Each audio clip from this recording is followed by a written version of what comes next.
Alright, what's up guys? My name is Zach, and today I am driving a 2009 Saturn Vue XE. Up front is a 2.4 liter inline 4, and down below is a 4-speed automatic transmission. Now I'm super excited to be driving this Saturn Vue because this is one of the final cars that the Saturn company ever made. I've always been fascinated by Saturn. I always jump on any chance I get to drive an old Saturn, and so today we're checking a couple of those boxes.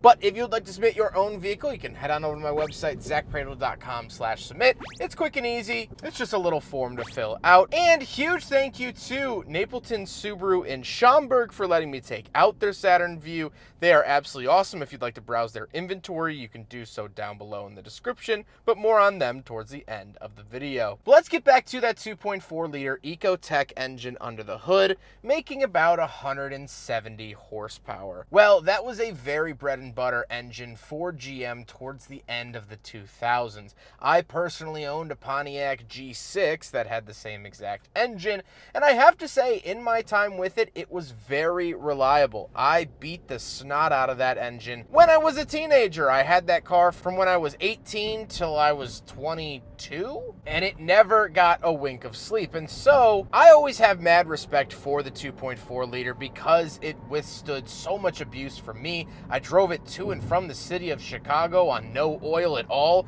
and it was clanging like a drum line. Filled it back up with oil and it ran fine for another 2 years. So I've always liked these engines. Like I said, paired to it is a 4-speed automatic. GM just threw whatever ooey gooey gushy transmission they could find into this thing. It's fine. It is what it is. Last but not least about the drivetrain, this particular Saturn Vue is front-wheel drive, although you could find them in all-wheel drive. There were some other drivetrain options as well. There was the Saturn Vue Redline that got a Honda V6, very, very cool. Or there was the Saturn Vue Green Line, which was actually a hybrid. But how does it feel to drive this Saturn Vue?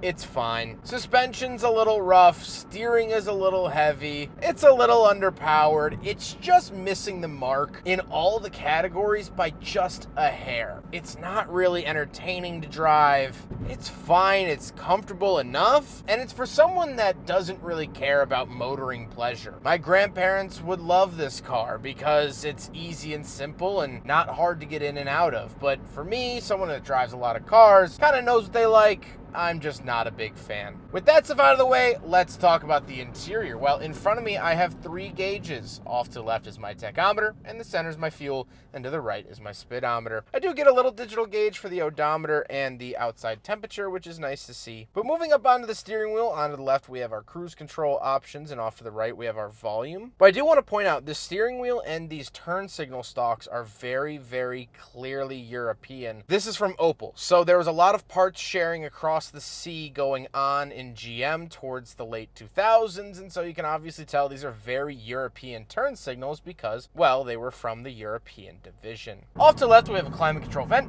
headlight switch and fog light switch, and our information buttons for that little gauge cluster readout that I mentioned earlier. On the door, we have our power mirrors and power windows, and moving into the center, we have 3 symmetrical climate control vents. Really like the look of that, and a very typical run-of-the-mill GM radio. This was found in everything from the Silverado to the Cobalt to what have you. Pretty much every GM product got this radio in one form or another during this time period, so nothing new here. Down below, we do have our rear wiper control, traction control off, and hazard switch. And we have our climate controls, fan speed off to the left, temperature in the center, where to send it off to the right. Again, very basic. Down below, we have a little cubby and the shifter. The shifter is mated to that 4-speed automatic, and it doesn't feel like most other GM shifters that I've driven from this era. So I have to assume it was either from the European division, the Opel shifter, or I highly doubt they did a one-off just for the Vue, but it doesn't feel like the other shifters, which I guess is nice. But down below, we do have cup holders, and so one big redeeming quality of the Saturn Vue's 2nd generation is the fact that it passes the big friggin' bottle test with absolute flying colors. This might be one of the best vehicles to pass, and I'm very happy to see that. Then we do get a 12-volt outlet, kind of an odd placement there, and then we have the center console. It is a dual opening center console, so you could open up the little top or the bigger bottom, both of which have nothing remarkable in them. The seats are cloth. They're decently hard. They're not very friendly, but they're here. They're holding me within the vehicle, and that's all I can ask. However, speaking of seats, we do have back seats, so let's go do a back seat review. All right, so we're in the back of the 2009 Saturn Vue. And a couple of things to note. First of all, I do have an openable cubby and pop-out ashtrays down below. Knee room is okay. My knees are hitting the seat in front of me, but of course that could be moved up. Headroom is actually pretty good. My head is not hitting the ceiling, even though I fully expected it to. The seats are pretty hard. These are very, very economy seats, but GM has always had an emphasis on front seats, and then they've kind of always forgotten about the back seats. So that runs true here in the Vue. Let's hop into the very back. We'll take a quick look at the trunk and cargo space, and then we'll talk about the looks. Right around the back of the Saturn Vue, and something I do want to point out is that this says Gurney Edition. So what I believe that refers to is that there was actually a Saturn dealer here in Gurney, Illinois. I think they just branded their cars like that. Instead of putting, Saturn of Gurney across the back, I think they just called it Gurney Edition. Not quite sure. If anyone has any more info on that, please let me know. But we don't have any trunk popper on the key fob or anything like that. Little button, and you can pull it up there. We do have a 12-volt outlet off to the right. We have some pretty decent cubby space, and we can pull this up. Spare tire, more cubby space down below, but really, really fantastic cargo space in the back of the Vue. I wasn't quite expecting this. I figured, it's a decent-sized vehicle. It wouldn't be anything too crazy, but I'm actually very impressed with this. Very, very impressed with this. Way to go, Saturn, even though you don't exist anymore. Way to go. Now we gotta talk about the looks, and I've never really loved the look of the Saturn Vue. I think it's fine. I think the second generation is a little bit more handsome than the first generation, but we're really splitting hairs at that point. I don't think either of them are very outwardly pretty. And so here's the outside of a Saturn Vue from 2009.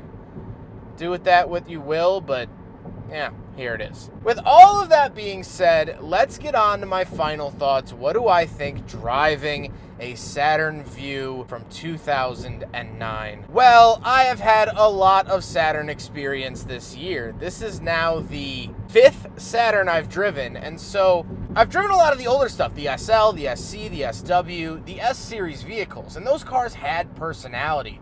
They were fun, they were lightweight, and they were inexpensive. And that, to me, is the core of what Saturn always was. Of course, you then have the L-Series, and the Ion Red lines were cool, and vehicles like that, sure. By the mid-2000s and the first generation of the Vue, Saturn was basically dead. They were rebadging Opals and rebadging Chevy Captiva Sports like this vehicle. There wasn't a whole lot of inspiration or spark or fun going on at the Saturn brand during the 2000s. The Saturn Ion Red line squeezed through, and those were kind of quirky and weird and fun and basically a Cobalt SS, but in their mainline products, they were dead upon arrival. And so driving this car, driving the second gen Vue, gives me perspective on the first generation of Vue, because I thought that marked the end of Saturn. But at least on the first gen, you could find a pulse. When it comes to this second gen, there wasn't enough meat left to find a pulse at all.